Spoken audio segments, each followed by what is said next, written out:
गंगा नदी के कई नाम हैं, उनमें से एक है भागीरथी। गंगा के हर नाम के पीछे कोई न कोई पौराणिक कहानी है। आज हम चर्चा करेंगे कि गंगा नदी का नाम भागीरथी क्यों है। प्राचीन काल में एक राजा थे, उनका नाम भगीरथ था। सगर वंश का यह राजा बहुत बुद्धिमान और दयालु था।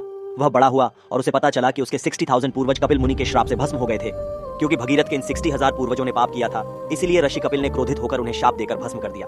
भगीरथ ने इन पूर्वजों को पुनः जीवित करने का निश्चय किया। गुरु तीर्थला की सलाह मानकर भगीरथ ने ब्रह्मा और विष्णु को प्रसन्न करने के लिए कठोर तपस्या शुरू कर दी। राज्य संचालन का भार मंत्री के हाथ में लेकर वह घने जंगल में चला गया और तपस्या करने लगा। उनकी कठोर तपस्या से प्रसन्न होकर ब्रह्मा और विष्णु ने उनसे वरदान मांगने के लिए कहा।